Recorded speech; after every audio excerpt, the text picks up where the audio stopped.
Eu vim quando eu aceitei o convite da coordenação do evento, foi para falar do Rio Grande do Sul. Que eu acho que não se entende não se entende a Revolução Farroupilha descolada da história do Rio Grande do Sul, da Bacia do Prata, do Brasil, da questão brasileira, da história brasileira e nem dos países da América Latina. Para os ouvintes da Rádio 14 de Julho, site Auxílio 61 e Galera na Net. O senhor falava do chimarrão. A origem desta cultura, professor? Indígena. E depois ela foi passada, né, com o apoio dos espanhóis, ela chega à atualidade. Quem veio primeiro ao Rio Grande do Sul? Aqueles povos, aquelas culturas que os europeus chamaram de índios. O segundo elemento étnico chega no Rio Grande do Sul, que chega no Rio Grande do Sul são os espanhóis. Na nossa própria região aqui do Planalto, por volta de 1633, Pedro de Alvarez, um jesuíta espanhol, chega com alguns jesuítas e algumas outras pessoas da Espanha para fundar a redução de Nossa Senhora da Natividade, o primeiro núcleo europeu nas terras que hoje tem Júlio de Castilhos e Pinhal Grande. Falando em fundação, quando ocorreu esta fundação, professor Esteu? 1633. Segundo os mapas mais antigos, essa redução ficava entre as águas do Ivaí e do Jacuí.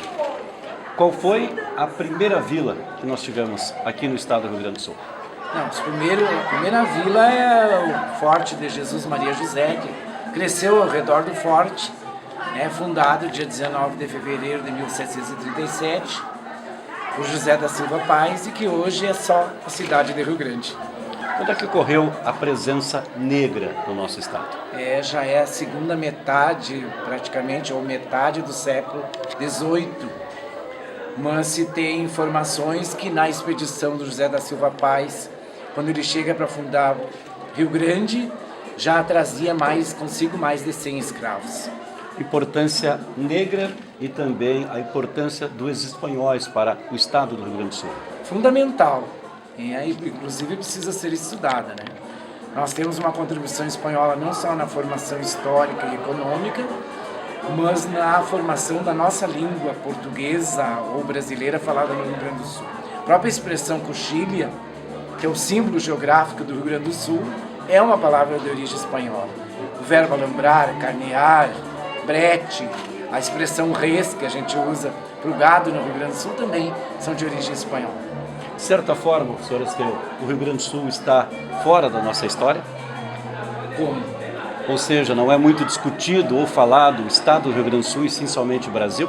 Exatamente, a gente percebe nos currículos, nos programas, nos documentos oficiais, assim como existe um silêncio sobre a questão afro-brasileira e indígena, também tem um silêncio sobre a participação espanhola na formação do Rio Grande do Sul e da formação do próprio Rio Grande do Sul nos currículos. Então, é complicado, né? Precisamos trabalhar o Rio Grande do Sul nas escolas de educação básica, nos cursos de formação de professores, porque eu parto daquele princípio que a gente só entende, só valoriza quando a gente conhece. Não se preserva aquilo que a gente não conhece. Não se ama quem a gente não conhece. Muito se fala e nós estamos vivendo a Semana Farroupilha. Mas por que ocorreu a Revolução Farroupilha? É todo um contexto, eu diria para vocês e para o público, que só acontece Revolução Farroupilha no Rio Grande do Sul a partir do momento que existe a confluência de duas realidades. Uma realidade econômica, era a questão dos impostos contra a terra, contra o sal, contra o charque, né? E a questão do ideal republicano. Quando se aglutinam esses dois fatores, acontece a Revolução Farroupilha, que antecedeu o movimento republicano no Rio Grande do Sul. Estamos numa cidade chamada Júlio de Castilhos. Quem foi Júlio de Castilhos? Grande figura da nossa história. É um dos divulgadores maiores do movimento republicano. Ele foi uma pessoa dual, filho do seu tempo. Assim como ele foi escravista e monarquista, posteriormente ele foi abolicionista e republicano. Ele funda o Partido Republicano no Rio Grande do Sul.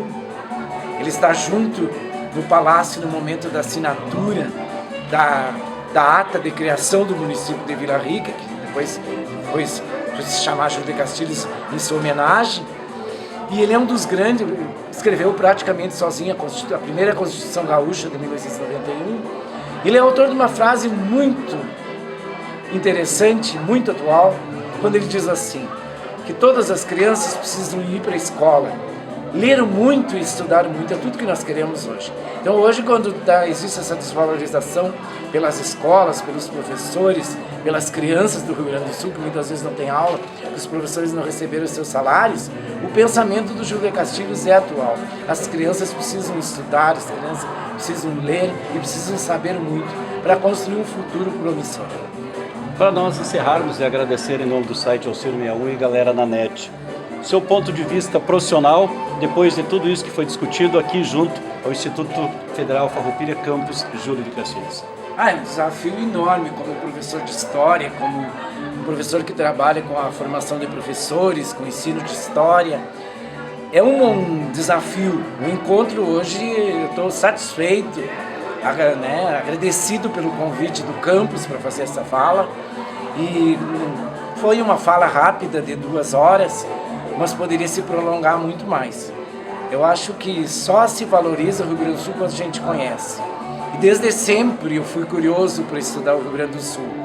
E hoje foi um momento de socializar parte desse pequeno conhecimento que eu tenho a respeito do Rio Grande do Sul.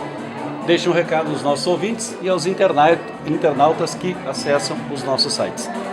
E o convite é que os gaúchos estudem mais a história, a geografia, a cultura gaúcha.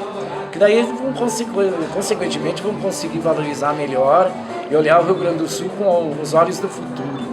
Nós somos um exemplo para o país. Na época da Revolução Farroupilha, embora a Revolução tenha sido dual, ela foi extremamente autoritária de um lado, elitista, conservadora e escravista, e do outro ela deu aula de lições de democracia. Então ela deu aula. Todo momento histórico é filho do seu tempo, né? Toda a produção historiográfica é filho do seu tempo. E a Revolução Farroupilha não foge à regra. Só se entende ela dentro do contexto brasileiro, do Rio da Prata, né, naquele ambiente do século XIX, né, quando as províncias queriam a reforma tributária, tudo que a gente continua querendo hoje na atualidade. Em meu nome e em nome dos meus colegas, o nosso muito obrigado. Eu que agradeço a oportunidade de falar para a imprensa, para a rádio, para o site, essa oportunidade aqui de conversar com vocês, com os alunos do Instituto Federal Farroupilha, do campus de Júlio de Castilhos. Falar na minha terra, para minha gente, é muito interessante.